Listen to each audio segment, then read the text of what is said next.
কক্সবাজারের যে সীমান্তের যে ইস্যুটি সেটি নিয়ে কখনো কথা বলতে দেখিনি।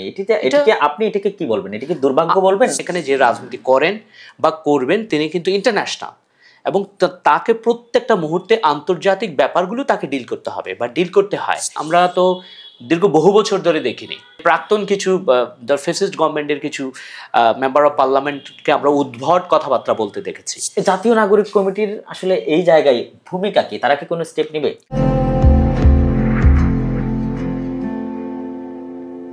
বর্তমানে আমাদের সীমান্ত যে জায়গাটিতে আমরা বসবাস করছি এটি অত্যন্ত ঝুঁকিপূর্ণ একটা জায়গার মধ্যে আছে এবং আমাদের সীমান্তের ঠিক ওই পারে আরাকান আর্মি তাদের জান্তাকে হটিয়ে সেখানে মোটামুটি নিয়ন্ত্রণ নিয়ে নিয়েছে।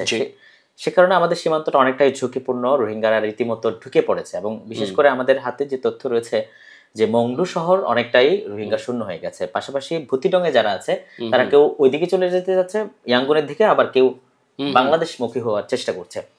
কোনো অবস্থাতেই কিন্তু রোহিঙ্গা অনুপ্রবেশ ঠেকানো হচ্ছে না, ঢুকে যাচ্ছে অথবা ঠেকানো যাচ্ছে না।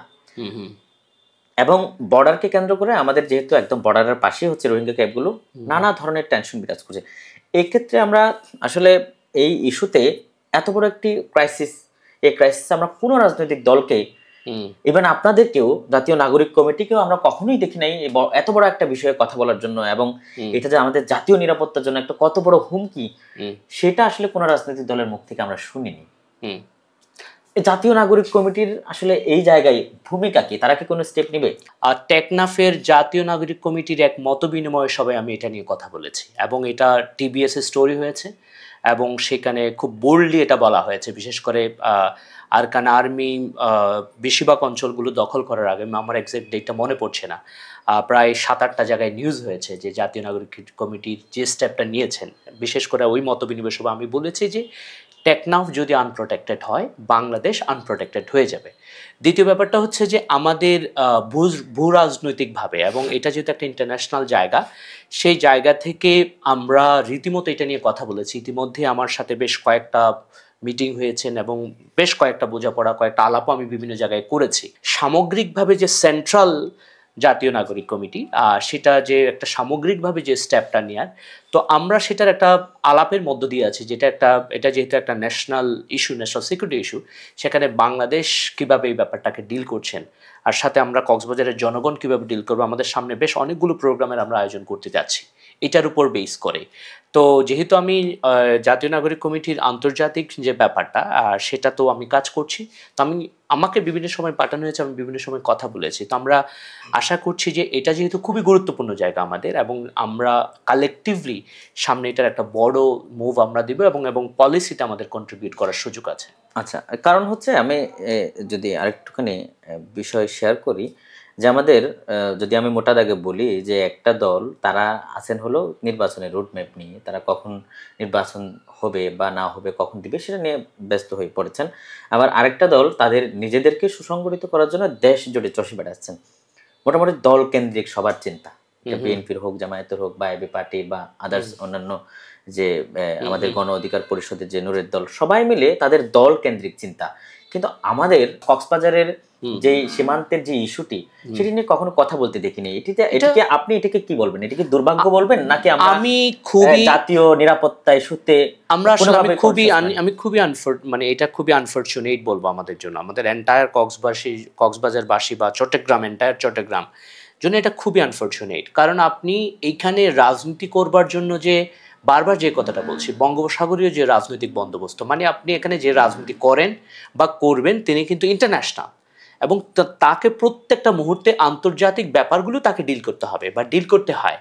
তো আমরা ইতিমধ্যে আপনি যে ব্যাপারটাতে আপনি অবগত, আমি নিজেও খুব বিস্মিত হয়েছি যে এত বড় একটা ইস্যু আমাদের, আমরা কেউ এটা নিয়ে কথা বলছি না, যেখানে কিন্তু আমাদের ইন্টারন্যাশনাল পলিটিক্সে আমাদের কিন্তু মানে আমরা ধীরে ধীরে জয়েন করছি নানাভাবে। তো আমি মনে করি এটা আমাদের জন্য দুর্ভাগ্য। কিন্তু আমি এটাও বিশ্বাস করতে চাই যে আমাদের বিভিন্ন তরুণ নেতৃত্ব বা তরুণ জনগোষ্ঠী বা তরুণ গণমাধ্যম কর্মীরা যারা বিভিন্ন জায়গায় কাজ করছেন, তরুণ পলিসি মেকাররা যারা কাজ করছেন, তরুণ অ্যাক্টিভিস্ট যারা কাজ করছেন, তারা কিন্তু কথা বলছেন। আমাদের এখান থেকে আপনি প্রোগ্রাম করেছেন এই ইস্যুতে, আমাদের এখান থেকে ছেলেরা জাতিসংঘে এই কক্সবাজারকে বেস করে তারা কিন্তু জাতিসংঘে প্রতিনিধিত্ব করেছেন, প্রতি মুহূর্তে কিন্তু তারা কাজ করছেন। তো আমার কাছে যেটা মনে হয়, এই কক্সবাজার সহ এখানকার রাজনীতির প্রধানতম যে ব্যাপারটা হবে সেটা হচ্ছে যে আপনি ইন্টারন্যাশনাল পলিটিক্সকে কিভাবে ডিল করতে পারবেন, আপনি ইন্টারন্যাশনাল পলিটিক্সের কোন পার্টটাতে আপনি থাকবেন, এবং বাংলাদেশ বেস আপনি কোন ফিউচারিস্টিক পলিসিটা আপনি দিতে পারবেন। তো আমার এটা খুব বেশি, আমরা তো দীর্ঘ বহু বছর ধরে দেখিনি যে প্রাক্তন কিছু দ্য ফেসিস্ট গভর্নমেন্টের কিছু মেম্বার অফ পার্লামেন্টকে আমরা উদ্ভট কথাবার্তা বলতে দেখেছি। তো সেই জায়গায় এখানে খুবই সুনির্দিষ্টভাবে পলিসি নিয়ে কথা বলতে হবে, এবং আমরা আশা করছি যে আগামী সময়ে জাতীয় নাগরিক কমিটি এবং এখানকার তরুণ যারা নতুন রাজনীতিবিদ বা যারা রাজনীতি করছেন ভাবছেন, সেটা যে কোনো পক্ষের হোক, তারা এটা নিয়ে কথা বলবেন। কারণ আমরা শুধুমাত্র দল কেন্দ্রিক দলকে সংগঠিত করার যদি আমরা গণমানুষের আলাপটা না করি, তাহলে রাজনীতি আসলে কোথায়? রাজনৈতিক দলগুলো, বড় বড় রাজনৈতিক দলগুলো যারা আছেন, যারা এই সীমান্ত টেনশন তাদের গায়েই মাখে নাই বা তাদের এগুলো আলোচনার মধ্যেই নাই, তাদের উদ্দেশ্যে আপনি কি বলবেন? আমি বলবো যে আবারও বলছি যে 5 আগস্টের পরবর্তী রাজনৈতিক যে বন্দোবস্ত, এটা সম্পূর্ণ ভিন্ন, এটা আগের কোনো সাথে মিলানো চলবে না। আমি মনে করি কক্সবাজার সহ বঙ্গোপসাগরীয় অঞ্চলে যারাই রাজনীতি করেন তাদের প্রত্যেকে আন্তর্জাতিক হতে হবে, এবং সব কিছুর ঊর্ধ্বে উঠে ন্যাশনাল সিকিউরিটি এবং সাথে এখানকার যে সীমান্তবর্তী যে আলাপগুলো আছে, যে অধিকারের আলাপগুলো আছে, সেটা নিয়ে সবাইকে ঐক্যমতের সহিত সম্প্রীতি সংলাপ করে হলেও এটা নিয়ে আলাপ করতে হবে, যাতে করে আন্তর্জাতিকভাবে আমরা বলতে পারি অন্তত আমরা এখানে একই আলাপ দিচ্ছি, এবং এই যে ইস্যুটা এটা আমাদের সলভ করতে হবে।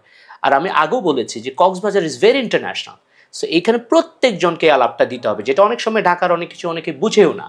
ঠিক আছে, তো সেই জায়গায় আমি সবাইকে বলবো যে আপনারা রাজনৈতিক বিজ্ঞজনগণ, আপনারা আপনাদের বিভিন্ন অভিজ্ঞতা মধ্য দিয়ে আমরা এত বড় একটা সমস্যাকে আমরা একসাথে সমাধান করা সবার উচিত, এবং এটা নিয়ে মানে সবার কথা বলা উচিত।